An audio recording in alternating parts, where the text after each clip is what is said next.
What's up, guys? Team Kuribrohs here with team member Dan Neville. And what did you do here this weekend? Hi, so I won the Kilkenny Regional. Okay. And what deck did you play? I was playing True Draco today. Okay, cool. So I went undefeated over the 6 rounds.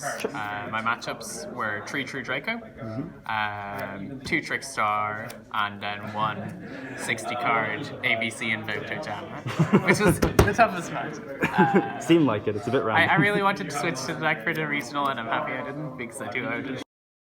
Fair. Yeah, so I was playing Draco myself, and for this weekend I'd been testing a lot with Dan from Kuribrohs, and so our theory going in was there were going to be a lot of Dracos, and I fortunately played against a lot of Dracos. So I was trying to have a main that was like quite strong against other Dracos, because I was expecting mirrors. So I was playing 2 Masterpiece, 3 Maiden, 1 Ignis, and 2 Amano Auto. Okay. So my logic here is a lot of lists are playing triple Amano and 2 Maiden. I find that in the mirror match I prefer to see the Maiden than the Amano, because having a monster stick on the board is a lot more relevant. In a mirror match, very few of us are playing hand traps, so Amano becomes worse. If you can trap it onto the board, then it's quite strong because it's another skill drain, but that's quite difficult. It's only that good if they already have monster on board, so you don't get them to get a search. But Yeah, exactly. But yeah, so that was the monster lineup. Like, there's nothing I'd change about that. Sure. I'd add Dynamite Knights if he were legal, but Rip in peace. yeah. So then spells, triple terraforming. Yeah, we won't look at this. Triple. Yeah, just go on to it. Yeah, so I'm playing 3 of each of the spells because that's what you need to do in the deck. Disciples is really important because it lets you basically go infinite, and so it feels really bad if you banish more than 1 copy.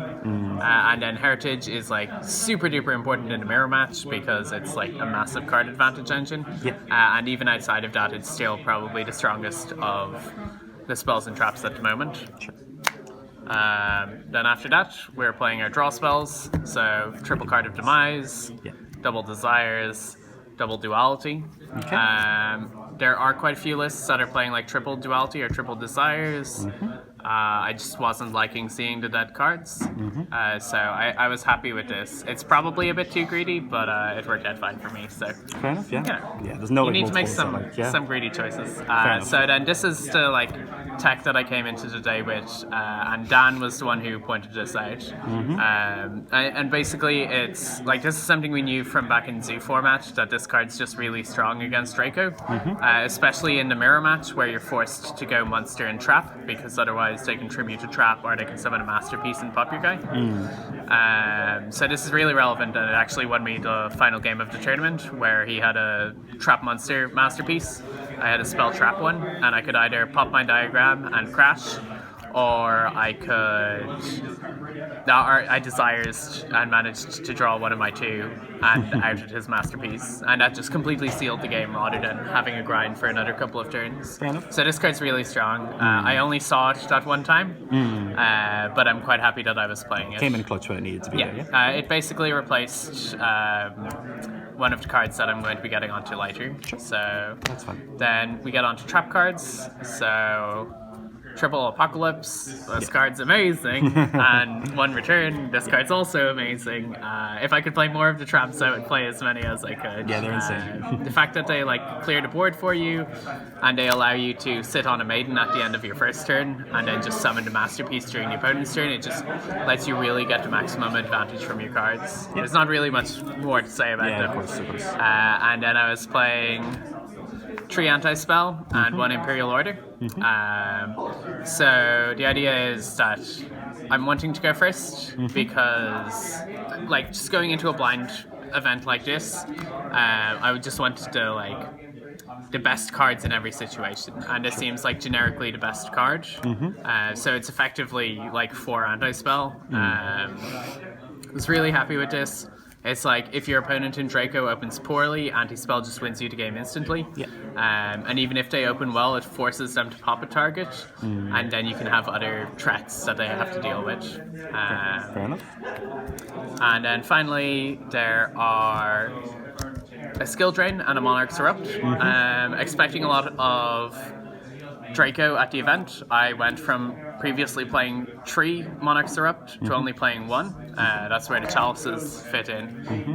Because the card's completely dead in a mirror match, and while it's strong against everything else, the idea is that going first I have anti-spells, which are strong against everything else anyway. Sure. And after side I have a strong matchup against everything. And you don't want to overcommit on the floodgates because you might just draw them away. Exactly. I don't want to commit too heavily as much as I like them. Sure. And then finally, One Solemn Judgment. Again, this is something that Dan kind of convinced me on. I hadn't been playing it because it's slightly inconsistent in that I can't tribute over it. But it's just such a strong power card, and it swings the mirror match when you do resolve it. Sure. I didn't actually resolve it on summons, but I resolved it to negate a demise in my final game, which yeah, that's pretty good. pretty much locked it in. Yeah, that's fair. Yeah. Then So no extra deck. obviously, yeah. No extra deck. Yep. Tokens. Color coordinated for Masterpiece. Color coordinated for Masterpiece. So then side, I was siding Triple Ash. Shout outs to Vlad for lending them to me. Sure. I hadn't been playing these. I had been playing Ogres previous to the event, but having tested against Trickstar, the matchup felt really bad. And against General Rogue, Ash seems to perform better. Sure. So I ended up playing these. I don't think I resolved Ash at all, but I was happy to have it.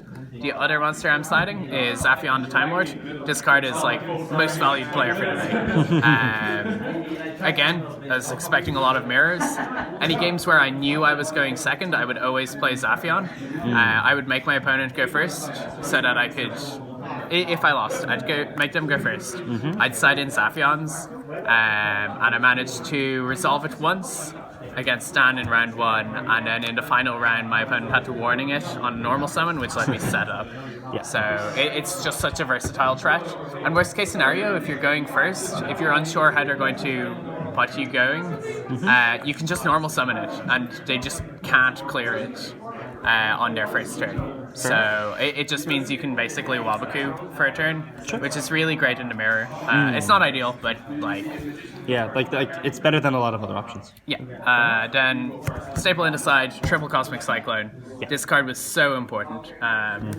The mirror matches, there was a lot of mind games as we're all siding Cosmics and Iron Walls, and it wasn't really clear at this event whether it was better going first or second. So these were coming in and out, but in the games that they were in, they were super impactful.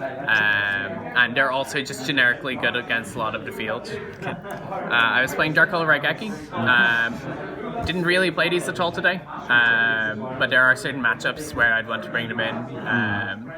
I just didn't value them more than the rest of the cards I was playing. But they're just good generic things in case you come up against random rogue. Exactly. Against random rogue, I'm very happy to have them. Yeah. Then trap-wise, I was playing triple Iron Wall and 2 evenly matched. So Iron Wall, if I'm going first against Trickstar, Lightsworn, or even in the mirror, I'd often bring these in. The idea in the mirror is that when I have this, it acts Cosmic Cyclone, which is one of their best ways to kind of disrupt me. And it also adds evenly matched. And then also, if I set up a strong board, it means that their Masterpiece can't activate. And so I'm able to kind of gain tempo and just kind of push my advantage more. Because assuming one of us have a diagram, then the Masterpiece doesn't really do much until this is cleared.